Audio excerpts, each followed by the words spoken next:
Dear friends, once again आप सभी का स्वागत है जीरो टू इन्फिनिटी चैनल में। This is the journey with Praful डाबी।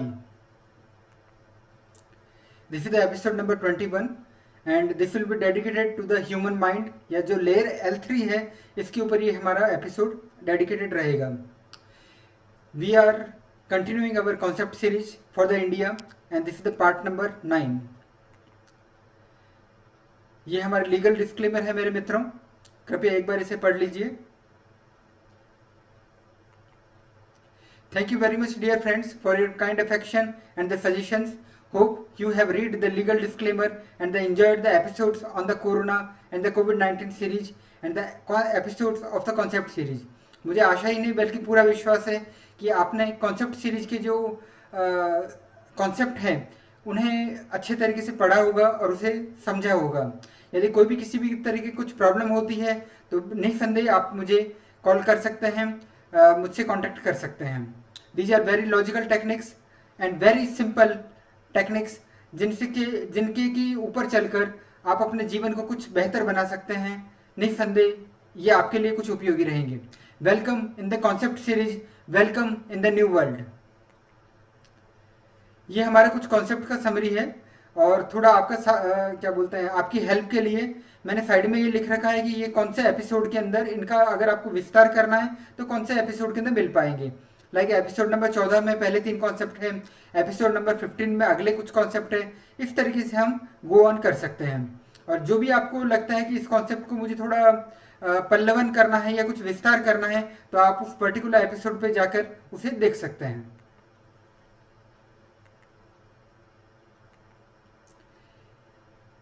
ये कुछ 3 कॉन्सेप्ट है पुराने, जो एपिसोड नंबर 20 जो हमारा प्रीवियस एपिसोड था उसके अंदर हमने बात किया था। In nutshell, keep the human body in the original form, no external devices must to be inserted in it willingly.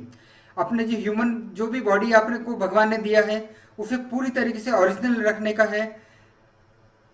यदि कोई जब तक मजबूरी ना हो तब तक कुछ भी डिवाइसेज हमें अंदर की तरफ में नहीं डालने का है। Second concept number 21 is more will be the power, energy or the body electricity। हमारी जो यात्रा है, जर्नी फ्रॉम रोग टू भोग टू योग विल स्टार्ट। सबसे पहले अगर आप रोगी हैं, कोई भी तरीके का रोग होता है, अगर आपने एनर्जी को बढ़ाया है तो उस रोग से हम थोड़ा भोग की तरफ में आकर्षित होंगे। आप अपने जीवन को कुछ रंगीन बना पाएंगे, कुछ बेहतर बना पाएंगे। और वहां से जब आपकी वो जीवन की रंगीनियत खत्म होगी या जीवन के अंदर देख लेंगे कि जीवन में कुछ आगे भी है, तब आपकी जर्नी टुवर्ड्स द योग will be started. And the concept number 22 is journey from विकलांग टू सामान्य अंग टू ट्रू दिव्यांग विल बी स्टार्टेड। दिव्यांग का मतलब क्या होता है? जिसके अंदर कुछ ना कुछ ऐसा लिम्ब हो, कुछ ना कुछ ऐसा शरीर के अंदर हो जो कि बियॉन्ड नॉर्मल ह्यूमन से कुछ ज्यादा हो। मेरी आंखें कुछ बेहतर हो सकती है, दिव्य आंखें हो सकती है, या कुछ बेहतर आंखें हो सकती है जिससे कि आप Guinness book of world record तोड़ सकते हैं, या कुछ ना कुछ something extra should be there. अति मानव का जो कॉन्सेप्ट मैं उसको कह सकता हूं। तो मेरे मित्रों, हमने जो ह्यूमन लेयर्स होती है उसके बारे में चर्चा किया है। L0 या मेटेरियलिस्टिक जो लेयर होती है उसके बारे में हमने बात कर लिया है। L1 ह्यूमन बॉडी के ऊपर हमने बात कर लिया है। अभी हम L3 या जो ह्यूमन माइंड होता है उसके बारे में हम अगले कुछ 1 या 2 एपिसोड्स के अंदर चर्चा करने वाले हैं। In nutshell you can see it. इस पर्टिकुलर एपिसोड में हम L3 या जो ह्यूमन ब्रेन है उसके ऊपर हम कुछ बात करने वाले हैं। जैसे जैसे हम अंदर की तरफ जाते हैं deeper layers will be there, और जो हमारी जर्नी है वो अनंत की तरफ में चलती जाएगी। लाइक L0 ये हमें सराउंडिंग किया हुआ है, या जो मेटेरियलिस्टिक जो थिंग्स होती है, जड़ पदार्थ होते हैं, उन्होंने हमें चारों तरफ से घेरा हुआ है। ये L1 हमारी बॉडी है। उसके बाद में L3 हमारी बॉडी ने हमारे माइंड को घेरा हुआ है। आइए मित्रों, अब हम ह्यूमन माइंड या ह्यूमन ब्रेन या ह्यूमन जो मन होता है इसके बारे में कुछ जानने का प्रयास करते हैं। सॉरी फ्रेंड्स, थोड़ा सा हम लेट हो रहे हैं। मैंने ये कहा था कि लगभग 4 दिन के अंदर मुझे एक एपिसोड बना के देना है, परंतु थोड़ा सा किसी वजह से लेट हो रहे हैं, जिसकी वजह से अंदाजन 6.5 डेज के अंदर मैं एक एपिसोड प्रोड्यूस कर पा रहा हूँ। In the last episodes we have discussed some of the concepts related to the human body. In the next 2 or 3 episodes, we will discuss some of the concepts related to the human brain, mind or the मन. मानव शब्द जो है वो मन से निर्मित है. Repeating, मन के बारे में हम चर्चा करने वाले हैं और हम क्या हैं? मानव. तो मानव शब्द मन से निर्मित है. सिमिलरली जो मनुष्य है, मनुष्य का यदि हम संधि विच्छेद करेंगे, मनः प्लस आयुष्य इति मनुष्य, ये भी मन से निर्मित है. इसका मतलब आप खुद अंदाजा लगा सकते हैं कि जो मन जिसके बारे में हम चर्चा करने वाले हैं वो कितना ज्यादा आवश्यक है, हमारी एग्जिस्टेंस जो ह्यूमन एग्जिस्टेंस है उसमें कितना ज्यादा महत्वपूर्ण है. This is the most prominent layer of the human system. This is the centre of the human system existence. ठीक है, मन से ही मानव की पहचान है. और मन क्या है, आइए जानते हैं इसके बारे में. This is the very, very, very important layer. Repeating, this is a very, very, very important layer. It is the L3 और the layer 3. हमने जो बताया है आपको कि एक इजीनेस के हिसाब से हमने इनको L3 कहा है. ठीक है, layer 3. This is the biggest consumer of the power. Repeating, हमारे पास में जो भी पावर होती है, एनर्जी होती है, बॉडी इलेक्ट्रिसिटी होती है या ची एनर्जी होती है या स्पिरिचुअलिटी की भाषा में जो प्राण ऊर्जा होती है, उसका सबसे बड़ा जो कंज्यूमर होता है वो हमारा ब्रेन होता है. Almost 20% of the body energy will be consumed by the brain. यानी अगर मेरा जो ब्रेन है, पूरा शरीर एक तरफ, इतना बड़ा 90 किलो का शरीर है, वो एक तरफ है, वो केवल 80% मेरा क्या बोलते हैं जो भी ऊर्जा है, प्राण ऊर्जा है, उसको कंज्यूम करता है. परंतु ये जो इतना छोटा सा जो केवल 600 ग्राम का मस्तिष्क है, 700 ग्राम का मस्तिष्क है, ब्रेन है, ये हमारा 20% एनर्जी को कंज्यूम करता है. और जैसे जैसे हम कलयुग के अंदर आगे बढ़ते जा रहे हैं, पर्सन जो होता है जो ज्यादा से ज्यादा विचारशील होते जा रहे हैं या ज्यादा से ज्यादा थिंकिंग करते जा रहे हैं, दैट्स वाई इसका जो कंजप्शन होता है वो ज्यादा से ज्यादा होता जा रहा है. Brain is the signal transmitter. हमारे जो भी विचार होते हैं लगभग ट्रांसमिट होते हैं. रिपीटिंग, हमारे जो भी विचार होते हैं, जो ह्यूमन में जो भी थिंकिंग चलती है, दैट इज जस्ट लाइक ये ट्रांसमीटर जो एंटीना होता है, टीवी का जो एंटीना होता है, उस तरीके से ट्रांसमिट होते हैं. Which is being catched by the others heart. या फिर तो जो दूसरे का जो रिसेप्टिव माइंड होता है वो उसे कैच करेगा, या उसको हम दूसरे तरीके से कह सकते हैं जो हार्ट की लेयर है या जो दिल होता है वो उसे कैच करेगा. उन सिग्नल्स जो भी मैंने विचार भेजे हैं उसको कोई दूसरा आदमी कैच करता है. In nutshell we can say brain is the signal transmitter. ठीक है, और जो हार्ट है वो सिग्नल जो होंगे उनको रिसीव करेगा या उसका रिसीवर होगा. अच्छा, now another concept is brain is attacker, the heart is receptive. जो भी ह्यूमन का जो लॉजिकल ब्रेन होता है या जो ब्रेन होता है उसमें आक्रामकता का जो पुट होता है वो कुछ ज्यादा होता है. कुछ आक्रामक तरीके से हम विचार करते हैं, आक्रामक तरीके से इसका जो इनहेरिटेंस जो नेचर होता है वही आक्रामकता की तरफ में प्रवृत्त हमें करता है या हमें लेके जाता है. इसका जो इनहेरिटेंस जो क्वालिटी होता है वो सबमिसिव नहीं होता. जो हमारा ब्रेन होता है वो अटैक के मोड में ज्यादा रहता है, सिग्नल को ट्रांसमिट ज्यादा करने के मोड में रहता है. ठीक है, अभी ये जो भी है कॉन्सेप्ट है थोड़े अजीब से आपको लग सकते हैं, परंतु इसका क्या मूल्य है ये हम एप्लीकेशन पोर्शन या जो भविष्य के कॉन्सेप्ट होते हैं इसके अंदर हम बात करेंगे. अभी आप इन्हें बिल्कुल as a black and white आप ले सकते हैं. Brain is a attacker and the signal transmitter. Okay, now no word like. अच्छा, अभी हम साइंस के बारे में बात करते हैं. ह्यूमन माइंड या ब्रेन के बारे में साइंस को क्या कहने का है, let us see it. No word like man is there in the science. जो साइंस होता है वो केवल फिजिकल बॉडी के ऊपर काम करता है, तो केवल वो ब्रेन को मानता है कि कुछ ब्रेन नाम की कोई चीज होती है मेरे पास में. इसने कभी किसी थॉट्स को देखा नहीं होता है तो कुछ कह नहीं सकता इसके बारे में. मन क्या है ये, it is a spiritual term. That's why हम इसको फ्यूचर के अंदर या अगली कुछ स्लाइड्स हैं उसके अंदर हम इसके बारे में बात करेंगे. केवल ब्रेन के बारे में एलोपैथी और साइंस ने कुछ अंडरस्टैंड या कुछ समझ को व्यक्त किया है या इसको अपना कुछ डेवलप किया है. We know many things about it thanks to allopathy and the science of the today. Still miles to go to understand it in the lenses of the allopathy and science. अभी तक भी बहुत कुछ जानने के लिए है। जैसे जैसे हम डीपर लेयर्स के बारे में चर्चा करते रहेंगे उतना ही हमारा जो एलोपैथी है, साइंस है, वो थोड़ा कम या कमतर होता जाएगा। इसके ऊपर बहुत ज़्यादा काम नहीं किया हुआ, यदि काम भी किया हुआ तो कुछ डिस्ट्रक्टिव है, पूरी तरीके से फ्रूटफुल नहीं हुआ है।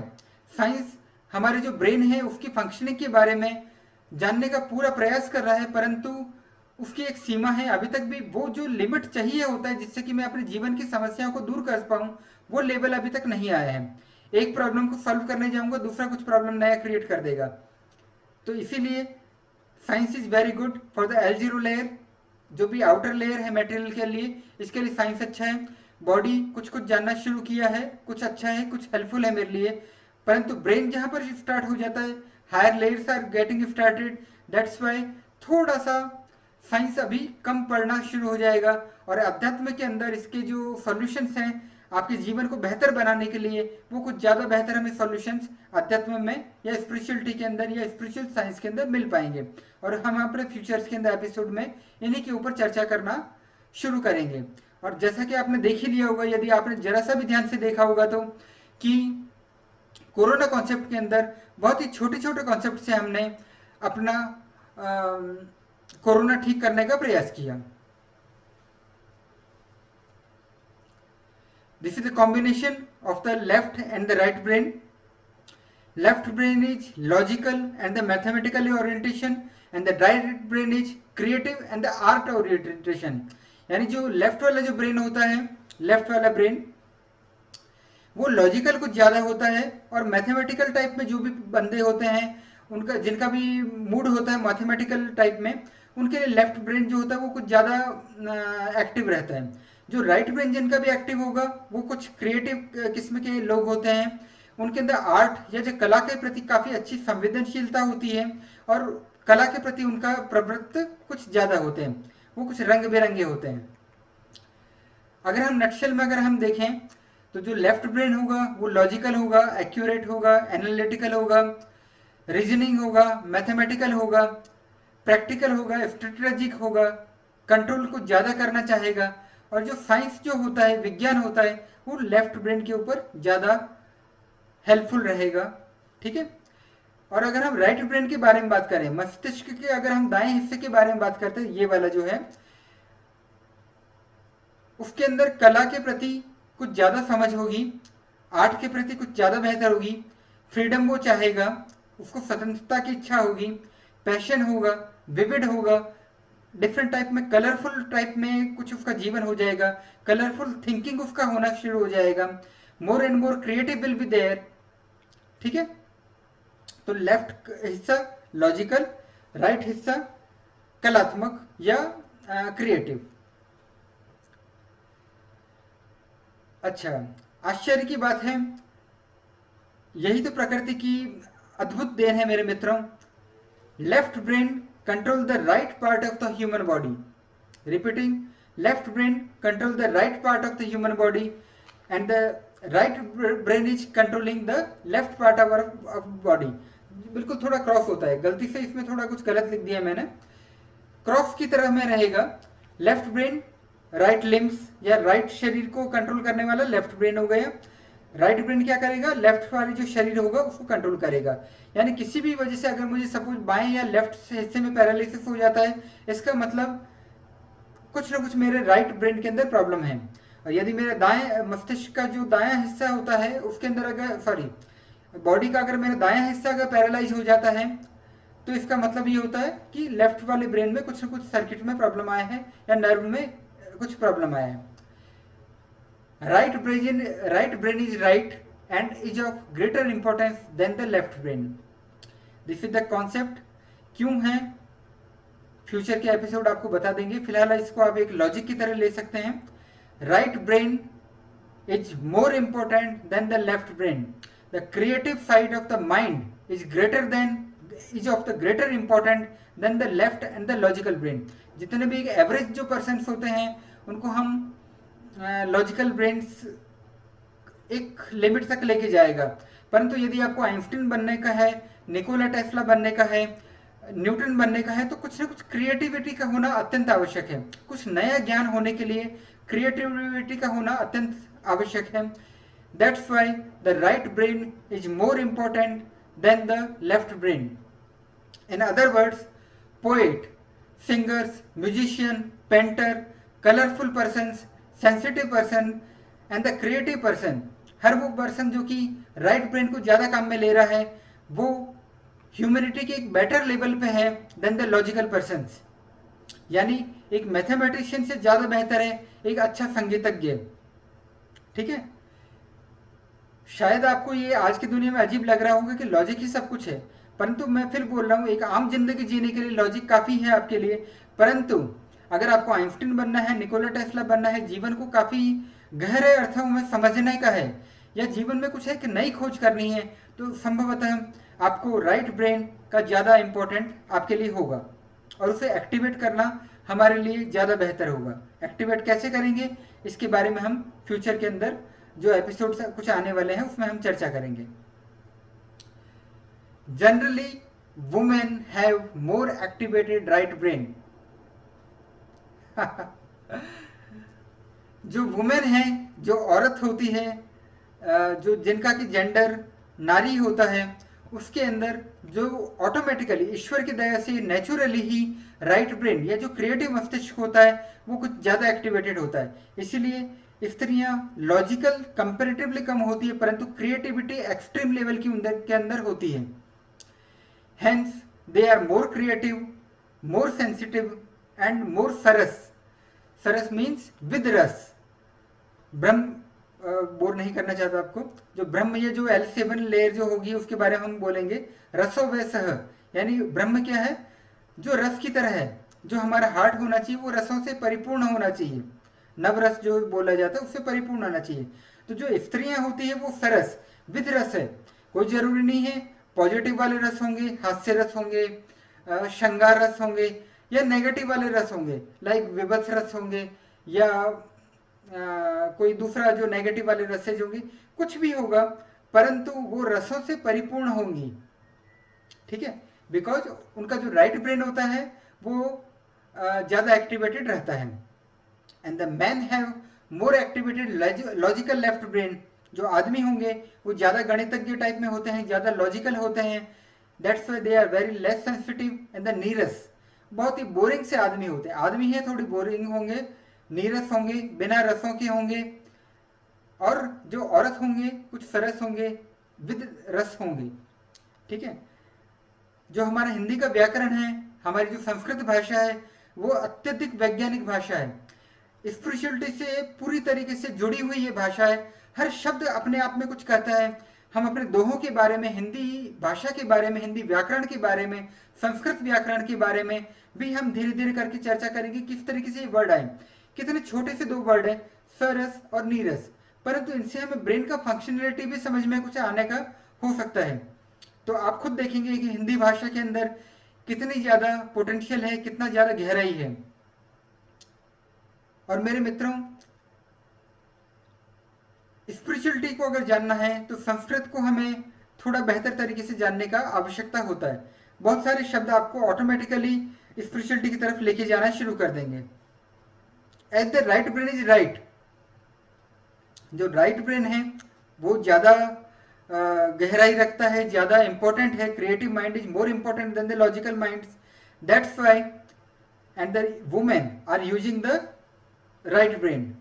दैट्स वाई अगर हम दोनों लॉजिक्स को अगर मिला दें तो क्या होगा, women are right because they are using the right brain. Hence women are always right. Women को गलत साबित करना ब्रह्मा जी के भी बस में नहीं है, हम और आप क्या कर पाएंगे। तो women are always right because they are using the right brain. तो मेरे नर मित्रों, मेरे मेल मित्रों, कृपया करके जिद ना करें, मानिए कि वो हमसे कुछ बेहतर हैं, कुछ हमसे बेहतर इंसान हैं, स्पिरिचुअलिटी की जर्नी में हमसे कुछ ज़्यादा बेहतर हो सकते हैं। आइए मेरे मित्रों, अभी तक हमने जाना था साइंस के बारे में कि साइंस या विज्ञान क्या कहता है हमारे ह्यूमन ब्रेन के बारे में। परंतु अब हम जानना शुरू करेंगे ह्यूमन माइंड और ह्यूमन ब्रेन और द मन और द आई, जो मैं हूं उसके बारे में जानना हम शुरू करते हैं as per the spirituality. As per spirituality, अनंत इच्छाओं, अनंत शब्दों, अनंत दृश्यों से मिलकर मन का निर्माण होता है। हजारों अरबों इच्छाएं मेरे अंदर होती है, हर दिन मैं एक नया इच्छा करने का शुरुआत करता हूं। जो अनंत इच्छाएं हैं उनसे मिलकर मेरा मन का निर्माण होता है। हजारों शब्द मैं आपसे बोल रहा हूं, आप शब्दों को सुन रहे हैं, इन शब्दों का जो कोऑर्डिनेशन है उससे मेरा क्या बोलते हैं, या लेफ्ट ब्रेन बनेगा या मन का निर्माण होता है। अनंत दृश्यों से मिलकर मेरा मन बनता है। मैंने मूवी देखी, कुछ मेरे मन में दृश्य गए, या उसने मेरे राइट ब्रेन को पोषण किया, उसको कुछ स्ट्रेंथन किया। दैट्स वाई शब्दों से मेरे लेफ्ट ब्रेन का स्ट्रेंथन होगा, एक्टिवेशन होगा, दृश्यों से मेरे राइट ब्रेन का एक्टिवेशन होगा, और ये सब कुछ मिलकर गोरख धंधा जो बन गया, that will B complete brain और द कंप्लीट मन। तो हम ये कह सकते हैं अनंत इच्छाओं, अनंत शब्दों और अनंत दृश्यों से मिलकर हमारे ह्यूमन मन का निर्माण होता है। हर इच्छा, हर शब्द, हर दृश्य हमारे ह्यूमन की जो मन है उसको निर्माण करता है या बनाता है। Each wish, each word, each picture creates the मन। बूंद बूंद ते घट भरत टपकत रीतो होय। बूंद बूंद से ओशन या समुद्र का निर्माण होता है। उसी तरीके से एक एक शब्द, एक एक विचार, एक एक दृश्य से मिलकर मेरा ये जो मन है या जो ब्रेन है उसका निर्माण होता है। दैट्स वाई कंटिन्यूशन में मेकिंग और ब्रेकिंग ऑफ द मन विल बी देयर। सॉरी, एक मैं लाइन इसमें थोड़ा भूल गया था। हर इच्छा के पूरे होने से मन का विलीन होना शुरू होता है। अगर मैं हर इच्छा को पूरा करना शुरू कर देता हूँ, आज मेरा गुलाब जामुन खाने की इच्छा हुई, मेरे मन में कुछ केमिकल लोचा हुआ और मन का निर्माण हुआ। अनंत में से एक इच्छा है, रिपीटिंग, अनंत में से एक इच्छा हो गई कि एक गुलाब जामुन खाने का है। गुलाब जामुन मैंने खाया और वो मेरी इच्छा खत्म हो गई, उससे मुझे सुकून मिल गया, उससे मुझे आनंद मिल गया, उससे मुझे ब्लिस मिल गया, और मन इज, वो जो अनंत में से एक मन हट गया। तो रिपीटिंग, हर विश, हर शब्द और हर पिक्चर से मेरे मन का निर्माण होता चला जाता है, और हर इच्छा के पूरे होने से मन का विलीन होना शुरू हो जाता है या मन का खत्म होना शुरू हो जाता है। दैट्स वाई कंटिन्यूशन के अंदर मेकिंग और फिनिशिंग ऑफ द ब्रेन चलता रहता है। ह्यूमन का जो मस्तिष्क है, सॉरी, ह्यूमन का जो सिस्टम है होता है, उसके अंदर अनवरत मन का निर्माण और अनवरत मन का खत्म होना चलता रहता है। और ये एक अनवरत चक्र है, एक लगातार चक्र है, जिसे कि लगभग रोकना एक आम आदमी के लिए लगभग असंभव है। योगी कुछ कर सकता है। फ्यूचर के एपिसोड के अंदर हम बिल्कुल खोल के रख देंगे हम स्पिरिचुअलिटी को। स्पिरिचुअलिटी के जो अनंत, सॉरी, हजारों सालों के जो शब्द हैं, उसे एक आम आदमी, एक प्रफुल्ल डाबी किस तरीके से सोचता है, समझता है, वो मैं आपके सामने प्रस्तुत करने का प्रयास कर रहा हूं अत्यंत सरल शब्दों में। इससे ज्यादा सरलता मैं नहीं ला पाऊंगा, ठीक है। तो अनवरत चक्र जो होता है वो चलता रहता है। Making of the brain, making of the man, making of the false I, और द कंटिन्यूशन में finishing of the brain, finishing of the man is there in the human system. Human system क्या है? L0 material, L1 human body, L3 mind. अभी हम mind के बारे में detail से बात कर रहे हैं। इसके बाद में L6 human heart and L7 human soul. Now, और वही चीज मैं एक बार फिर से घुमा फिरा की बात कर रहा हूं। Each wish, each word, each picture मन का पोषण करता है या ब्रेन का पोषण करता है। जो खुराक होती है, खाना खाता हूं मेरा बॉडी बनता है, उसी तरीके से हर शब्द से मेरा माइंड बनता है, हर विचार से मेरा माइंड बनता है, हर दृश्य से मेरा माइंड बनता है। It is very powerful intelligent machine मेरे मित्रों। Yes, it is a machine. जैसे हमने ह्यूमन बॉडी के बारे में बात किया था पिछले एपिसोड्स के अंदर कि yes, it is a machine, और जो भी मशीन होती है तो एक फंक्शन उसका जरूर काम करेगा, उसके कुछ कॉन्सेप्ट होंगे, कुछ सिद्धांतों को जानने से हमारा जीवन आसान बन जाएगा, कुछ बेहतर बन जाएगा। तो गीगो, जो कंप्यूटर के अंदर जो वर्ड होता है GIGO, that will B work on the human mind also. Body के ऊपर भी काम किया था, सिमिलरली हमारा जो ब्रेन है उसके ऊपर भी गीगो का कॉन्सेप्ट काम करेगा। What is the meaning of the GIGO? Garbage in garbage out, कचरा डालिए कचरा निकलेगा। दुनिया में कोई भी शक्ति उस कचरे को ट्रांसफॉर्म नहीं कर सकती यदि आपने कचरा डालने का ही सोच लिया है तो। नेगेटिव रस वाले हर आइटम, कामुकता, क्रोध, नेगेटिविटी, नेगेटिव थॉट्स, नेगेटिव से जो भी आप फीडबैक अपने आप को ले रहे हैं, भले वो आप वेब सीरीज देख रहे हो, सीरियल्स देख रहे हो, कुछ भी, मेरे शब्दों का पल्लवन करने का प्रयास करें, क्योंकि मैं हजारों लाखों चीज आपको नहीं कर पाऊंगा। एक concept is more than enough for that one. दृश्य जैसा भी आप देख रहे हो, कोई फर्क नहीं पड़ता, आप नेटफ्लिक्स देख रहे हो, चाहे अमेजोन प्राइम देख रहे हो, चाहे यूट्यूब देख रहे हो, कुछ भी करो, दृश्य कुछ ना कुछ हो रहा है, ठीक है। तो गार्बेज इन गार्बेज आउट, गंदा देखोगे, गंदा विचार करोगे, जीवन गंदगी से भर जाएगा। Choice is of yours, your freedom of the will be there. Similarly good in good out, अच्छा पोषण करेंगे, अच्छे शब्द डालेंगे, अच्छे विचार करेंगे, अच्छे दृश्य देखेंगे, भक्ति देखेंगे, तो इसका मतलब जीवन कुछ आगे बढ़ना शुरू हो जाएगा अच्छाई की तरफ। और ये कर्म का सिद्धांत है मेरे मित्रों। भगवान तक आपकी मदद नहीं कर पाएंगे यदि आपने गंदगी की तरफ जाने के लिए सोच लिया है तो। Your freedom of the will be there. तुम अच्छा देखना चाहते हो या बुरा देखना चाहते हो, it's your freedom of the will. जो होना है होके रहेगा, ठीक है। तो now choice wisely, choice better तरीके से, गार्बेज इन गार्बेज आउट और गुड इन गुड आउट। अपने मस्तिष्क का पोषण आप किस तरीके से करना चाहेंगे ये अब आपके ऊपर निर्भर करेगा। Now very deep concept is there.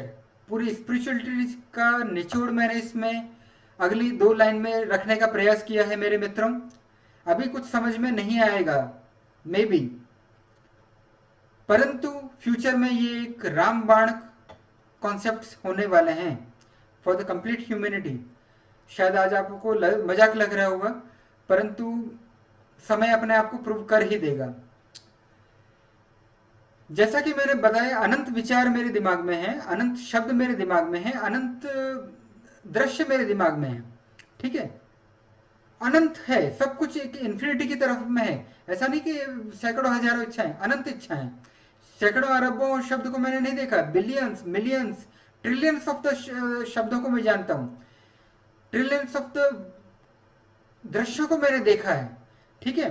तो उससे मिलकर एक लगभग अनंत अनंत किस्म का अनंत, वो दाने दाने जैसे होता है टीवी के ऊपर, उस तरीके से क्या बोलते हैं मेरे दिमाग के अंदर क्या बोलते हैं विचारों से मिलकर जो बना हुआ माइंड, उसको मैंने कह दिया।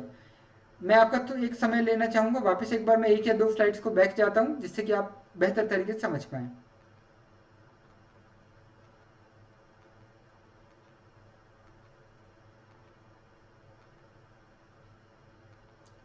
यस, ये देखिए मैंने निरूपित किया जो L3 है उसको, जो टीवी का स्क्रीन होता है दाना दाना है, उस तरीके से ये जो अनंत इच्छाओं का प्रतीक है, अनंत शब्दों का प्रतीक है, अनंत दृश्यों का प्रतीक है। जब मेरा जीवन अस्त व्यस्त सा होता है तो टीवी की बेकार सी स्क्रीन हो जाती है जो कि नॉइजी होती है, और यदि मैंने इस जीवन को साध लिया, garbage in garbage out, good in good out, तो ये जो टीवी की स्क्रीन है रंगीन होना शुरू कर देगी, मुझे अपने अंतः जगत के अंदर दृश्य दिखने शुरू हो जाएंगे, मेरा विजुअलाइजेशन का लेवल बढ़ना शुरू हो जाएगा और मेरे जिंदगी में कुछ बेहतर होना शुरू हो जाएगा। इसे मैंने तो शब्दों में कहा है, अनुभव तो आप ही को करना पड़ेगा। उसके कुछ ट्रिक्स हैं जिसे कि हम फ्यूचर के एपिसोड्स के अंदर 1 बाय 1 करके चर्चा करना शुरू करेंगे। परंतु ये देखिए, अनंत शब्द अनंत विचार मिलकर हमारा मस्तिष्क को, हमारे मन को बना रहे हैं। इसे आप न्यूरॉन भी कह सकते हैं, ठीक है।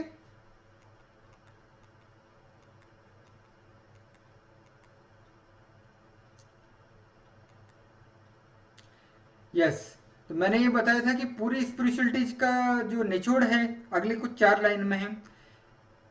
जब किसी भी तरीके से सभी अनंत अणु निकाल दिए जाते हैं, रिपीटिंग, जब किसी भी तरीके से सभी अनंत अणु निकाल दिए जाते हैं, जो मैंने आपको डॉट डॉट करके खूब सारे दिखाए थे, अगर उनको निकालना पॉसिबल है, उनको शांत करना पॉसिबल है, there are some kind of the methods. तो म प्लस क्ष, म मैं, आई, फाल्स आई, प्लस क्ष, क्ष का मतलब क्षय, डिके होना, म प्लस क्ष इति मोक्षः। मैं का क्षय हो जाता है जब मेरा ह्यूमन ब्रेन यदि शांत हो जाता है, सबमिसिव हो जाता है, ब्लिस के अंदर कंडीशन में पहुंच जाता है, ये जो अणु है उसको थोड़ा सा शांति मिल जाता है, तो that will be called as the moksha, the liberation in terms of the spirituality. Hindu धर्म हो, मुस्लिम धर्म हो, सिख धर्म हो, ईसाई धर्म हो, हर धर्म मोक्ष या लिबरेशन के बारे में बात करता है और ह्यूमैनिटी का अल्टीमेट गोल इसे माना गया है। हजारों इनपुट शब्दों को, दृश्यों को लेने का गोल एक लिमिटेड मेरे हेल्प करेगा, परंतु इनको जब पूरी तरह शांत कर देता हूं, ये मेरी ह्यूमैनिटी का अंतिम गोल या अंतिम लक्ष्य होता है, दैट इज कॉल्ड एज मोक्ष और द लिबरेशन। जन्म मरण के से मुक्ति अगर मुझे प्राप्त करनी है तो मुझे मोक्ष का आवश्यकता होता है। और इन 4 शब्दों से मैंने, सॉरी 4 लाइनों से मैंने पूरा बता दिया है आपको। कोशिश आगे और भी सरलतम शब्दों से बताने की कोशिश करूंगा, जबकि उस पर्टिकुलर मोक्ष या जो सॉरी सोल के ऊपर हम बात करेंगे तो कुछ हम इसको ज़्यादा अच्छे तरीके से टच करेंगे। जब किसी भी तरीके से सभी अनंत अणु निकाल दिए जाते हैं तो म प्लस क्ष इति मोक्ष या मैं का क्षय हो जाता है। ये जो ब्रेन है, ये जो आई है, ये जो माइंड है, जो कि फाइल्स आई है, उसका क्षय हो जाता है या उसका कुछ कम हो जाता है। ओके, अभी इतना ही काफी है। और मैं सही कहता हूं कि गलत कहता हूं? मैं एक चीज बार बार बोलता हूं, प्रफुल्ल डाबी जो भी बोल रहा है हवा के अंदर से बातें नहीं कर रहा है। मैं वो बोल रहा हूं जो कि पिछले 5000 सालों का स्पिरिचुअलिटी बोलता है, धर्म बोलता है।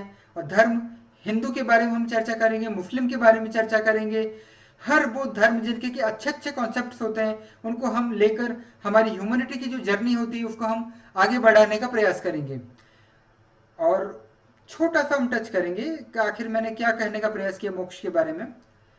हम नहीं, जमाना कहता है, लाइक जैन धर्म क्या बोलता है, पुद्गल या न्यूरॉन्स, उसको मैंने अनंत पुद्गल है। पुद्गल का मतलब छोटे छोटे डॉट्स जो होते हैं, जिसके बारे में हम बात किया, टेलीविजन स्क्रीन वाले खूब सारे डॉट्स या खूब सारे विचार या खूब सारे दृश्य या खूब सारे शब्द, उनको मैंने बोल दिया पुद्गल। ठीक है। और 2 शब्द हैं, संवर और निर्जरा। संवर का मतलब होता है ये जो कर्म है या जो न्यूरॉन्स है या जो शब्द विचार या दृश्य, इनके आगमन को रोकना, इनके आने को रोकना, नए जो शब्द उनको जो आ रहे हैं, शब्द दृश्य और विचार, उनको आने से रोकना शब्द है संवर। आपने जो भी नए आने वाले हैं उनको रोक दिया। नाउ निर्जरा, ये संवर के बाद में होती है। और निर्जरा का मतलब होता है जो आने वाले हैं उनको तो मैंने रोक दिया, परंतु जो अवेलेबल है उनका क्या करूंगा? अगर मैंने उनको क्षय कर दिया, यानी जो नए आने वाले हैं उनको रोक दिया, और जो ऑलरेडी अवेलेबल हैं उनको अगर क्षय कर दिया, यस, इट इज द मोक्ष, it is the liberation, it is the ultimate goal of the humanity. तो जैन धर्म ने संवर और निर्जरा के माध्यम से मोक्ष की प्राप्ति कही है, और उसी को एक साइंटिस्ट प्रफुल्ल ये बोल रहा है कि आखिर किस तरीके से हम ह्यूमैनिटी को कुछ एडवांस कर पाएंगे। तो मेरे मित्रों, रिलीजन्स आर मैनी, परंतु स्पिरिचुअलिटी एक ही है। कोई फर्क नहीं पड़ता आप जैविश धर्म के हैं, यहूदी धर्म के, हिंदू है, मुस्लिम है, सिख है, ईसाई है। अगर आपके पास ह्यूमन बॉडी है, स्पिरिचुअलिटी का ये जो साइंस है ये आपके लिए है। कुछ बोर कर रहा हूं लग रहा है परंतु कोई दिक्कत नहीं है। धीरे धीरे रे मना धीरे सब कुछ होए, माली सींचे 100 घड़ा ऋतु आत फल होए। हो सकता है कि आपको शुरुआत में ही कुछ बोरिंग लग रहे हो, परंतु आपकी जिंदगी को आगे बढ़ाने के लिए निसंदेह उपयोगी होंगे। और मेरे मित्रों, अभी काफ़ी समय हो गया है, दैट्स वाई हम ये जो ह्यूमन लेयर मैंने बताया, ह्यूमन ब्रेन, इसकी स्ट्रेंथ, वीकनेस, अपॉर्चुनिटी और थ्रेट के बारे में बात करेंगे। इसका स्वॉट एनालिसिस हम करेंगे, परंतु इन द नेक्स्ट एपिसोड। मुझे आशा ही नहीं बल्कि पूरा विश्वास है, you will be the change to build the Eden garden. स्वर्ग को पुनः धरती पर आरोहित करने के लिए, पुनः लाने के लिए, पुनः राम राज्य लाने के लिए आप सभी का सहयोग मिल पाएगा, ऐसा मेरा विश्वास है। Knowing is very good, but doing is always better, and the concept series episodes for the India will be continued. The Armageddon, या जो धर्म और अधर्म के बीच में जो युद्ध होगा, उसमें धर्म की पूर्णतः विजय होगी। अंततः भारत विकासशील देश से विकसित भारत बनेगा। अंततः भारत पुनः सोने की चिड़िया और विश्व गुरु का स्वप्न पूरा करेगा, ऐसा मेरा विश्वास है। और ये विश्वास आपके अंदर जगाने का है, ये मेरा लक्ष्य है। भावुकता अंगूर लता से खींच कल्पना की हाला, कभी साकी बनकर आया है भरकर कविता का प्याला। कभी न कण भर खाली होगा, लाख पिए 2 लाख पिए। दर्शक गण है पीने वाले, पाठक गण है पीने वाले, चैनल मेरी मधुशाला। एट लास्ट हमारा जो टाइटैनिक है नहीं डूबेगा। एट लास्ट हमारा जो नूह की जो कश्ती है, बाइबल के शब्दों में अगर हम कहें तो Noah's ark will touch the land once again. मेरे मित्रों, if there is any kind of the questions, doubts, feedback, suggestions or the critics are there that can be sent at the davi.praful@gmail.com। किसी भी तरीके का प्रश्न हो सकता है आपके दिमाग में, सरलतम शब्द, गूढ़तम प्रश्न, मैं पूरा प्रयास करूंगा कि आपके हृदय के जो प्रश्न हैं उनके शांत कर पाएं और हमारा लेवल उस लेवल तक पहुंच जाए कि कोई प्रश्न ही नहीं रहे और सारे प्रश्नों का उत्तर आपके पास में अवेलेबल हो। Any kind of the questions may be there. आप भले Munna Bhai MBBS from the Jhumri Telaiya हो या डॉक्टर मुन्नी बहन फ्रॉम द अंडमान निकोबार, आप कोई भी हो, मुझे अपना मान सकते हैं। Thank you very much dear friends for watching. Happy times and good day dear friends, dear बंधु। आई प्रफुल्ल डाबी बो टू यू। मैं आप में छिपे जनता जनार्दन को नमन करता हूँ।